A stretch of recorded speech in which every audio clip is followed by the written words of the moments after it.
Hello everyone, Siege Link here, back with game 4, I think,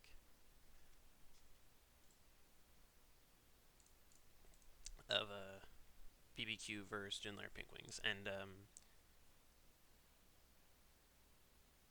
they managed to get a third player in, Moon, and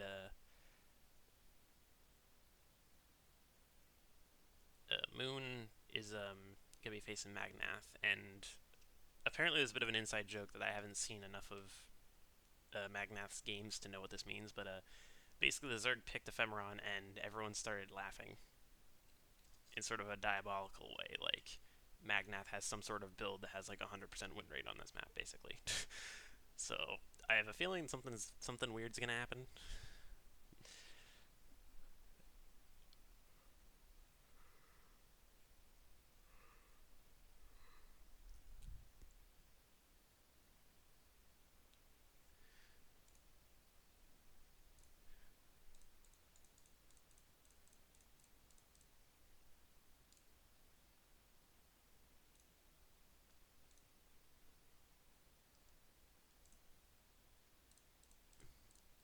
Firebird's coming in. Is he recording for YouTube as well? Oh, he was gonna co-cast. All right, that's fine.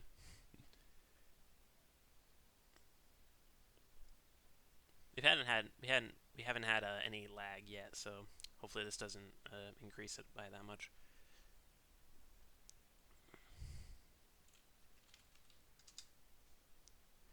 I'm ready. Whenever you guys are.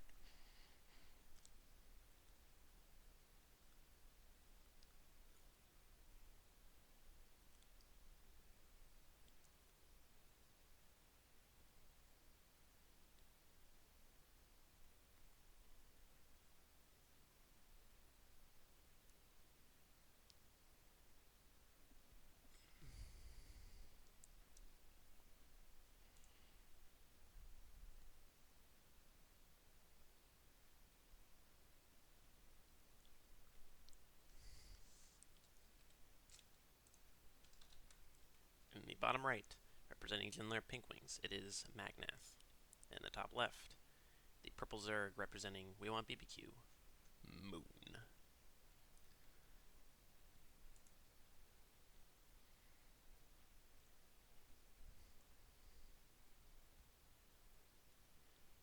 Probe Scout, or Pylon Scout, I should say.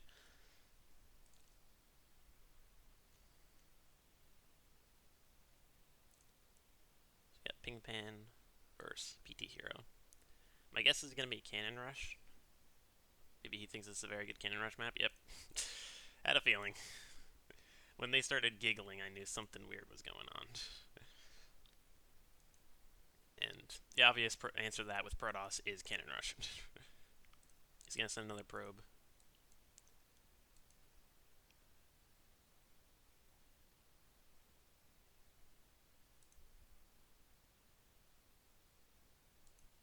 He's going to patrol here, which is a weird angle to patrol.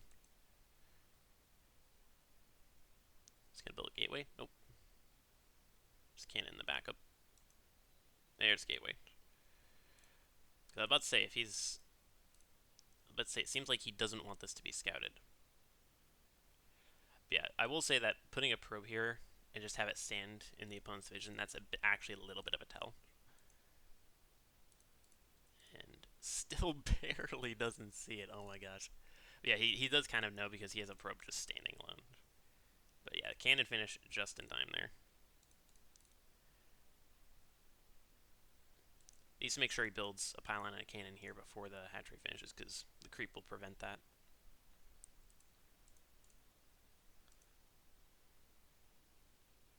Got one cannon in range. Definitely needs at least two in range with the hatchery, though. He does have his gateway, so he can start making zealots, which looks like he's about to. He actually made a cyber. It's good to full wall with that, but it's allowing him to, kind of be a bit more comfortable. He's getting Roachhorn. I would have loved to have seen the gas block, because that means it's a lot harder to get out Ravagers against Cannon Rush, which is one of the best ways to actually get to clean up cannons after the Cannon Rush is over. But yeah, 3 cannons in range of this hatch. The hatch is dead. That probe has definitely been there for too long. He's going to kill that off. I'm pretty certain he's seen the roach warren. Oh my gosh, he actually didn't. That's amazing. I feel like it was a bit weird that he had that extra probe there, but he didn't really do anything. Like, he could have actually, like, built a pylon here and snuck it there, and then had cannons there as well. He's building 2 shield batteries. He has a gateway, but he's not used the gateway at all. And now he's building a robo. This is kind of like a modern day cannon rush. Nowadays you usually see gateway robo, but he hasn't built any gateway units until now, which I feel like is quite late. Like, the cyber was done and then he waited like 20 seconds. Also, this is quite a bit of an Artosis pylon. This can power a good chunk of the buildings, but I would definitely would love to see an extra pylon here.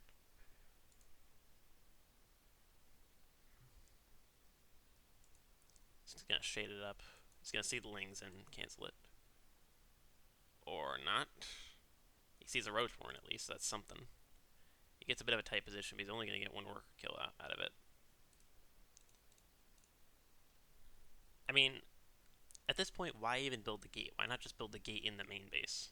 Because so far he's not done anything with it at all. And now he's going to double immortal, so he's definitely not going to have the money for any gateway units. I just feel like it's a little bit of a waste. Does have shield battery, so those cannons aren't going to be dying. And yeah, imagine if this gas had been blocked. Like, he would never be able to get the amount of Ravagers up to be able to one-shot a cannon.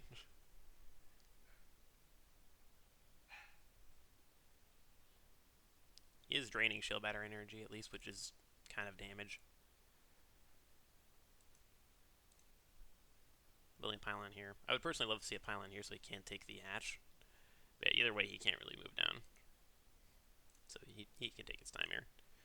Yeah, War Prism. Once the War Prism gets out, I don't see him getting enough units out to deal with this. The lair is almost done, but that's not really going to help.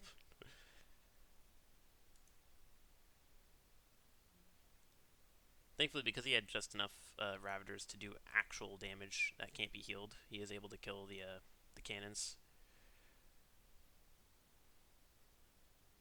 Not the best micro there, a little late on the pickup, but he's got 2 more waves of immortals coming. But yeah, just imagine if he had like a few cannons here that he had to keep an eye on. He's not macroing behind this, and I feel like if he's not macroing behind this, he should build some more shield batteries. Okay, Robo-Bay. I don't see what Robo unit will really help versus this. Especially because he's already got so many units. By the time like a single Colossus or a single Disruptor comes out, this isn't really going to do much. Especially because dropping Disruptor isn't really good. Considering he's just kind of camping the main, what he's probably going to do is put it like here, and then send the Disruptor up afterwards. Late on the pickup micro.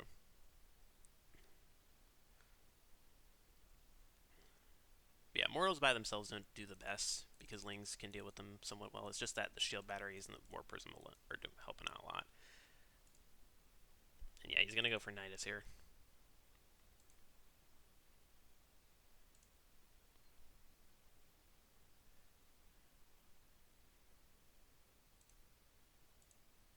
Now, has he seen the lair? He has not seen the lair. In fact, he hasn't even seen it morphing. So for him, for all he knows, it's a bad idea.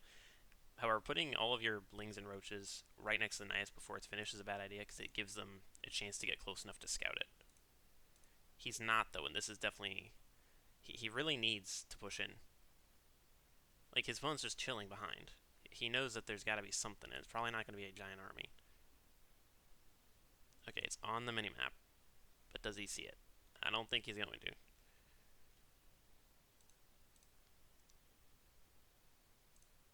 He's going to see it now that he's sending in the War Prism by itself. But the Nidus is done. Yeah, that's what I love to see. When the opponent goes Nidus like that, build a Nexus on the opponent's side of the map. That way you're not just dead if the opponent holds it. Personally, I would have loved it not right here, though. But yeah, just move up. He's probably going to end up building a hatchery in his opponent's main base here. That's definitely what he should do, at least. Nope, he's going to bring the guys back. Actually, no, this is a bad idea. You don't want to send half the guys back against Immortal Disruptor. That's a very bad idea. gonna kill the Nice, which is gonna trap these guys here. He didn't even kill off his opponent's Nexus, so he could even just remake some probes there. He does know about this space, so he knows it's not likely to happen. But yeah, this is gonna be game. The Nice play I liked, but he put half his units on the opponent's side of the map and half on his side of the map, and that was definitely a bad idea. Like, if you're gonna panic when the Immortals come up and the opponent doesn't recall home, like at that point you should never ever if you're gonna bring your units out of the Nidus and come home, like then just don't do it. He's not even moving the drones. He's got Ravagers coming from the back, but that he can't kill. He can't kill this. No matter how good the micro is, he can't kill this. Look at all these shield batteries and cannons. If there was no Immortals, he couldn't. Well, actually, he probably could because he could outrange the cannons just barely. But yeah, that's GG. That I'm so confused. This is just like the dropping in being mid map. If you were on your opponent's side of the map, he was literally in the opponent's base, and then he retreated half of his units.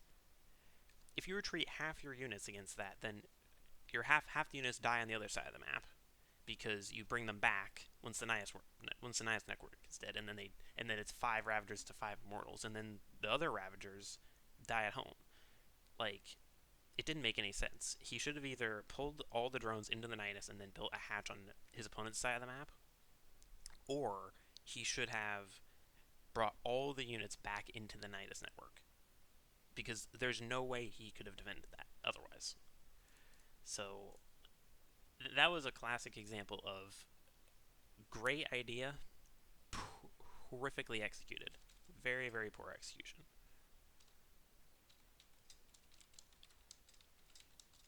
I feel like the biggest problem with a lot of players in this league is just being too indecisive. If you go for a move, you have to say, I'm doing this and there's nothing that's going to stop me. Because currently people are like, okay, this is going to go perfectly. I'm not going to get attacked in the meanwhile. Like, let me just put it this way. With how often that happens to me, I would be like gold 2 if I was playing the way these guys were, by like retreating when the opponent attacks, when I'm on the opponent's side of the map. So that'll be it for this game. I'm honestly ashamed of some of the people here. Like, that's like a gold to silver level mistake. That is something you do not see in Diamond. You simply never see in Diamond, those levels of mistake.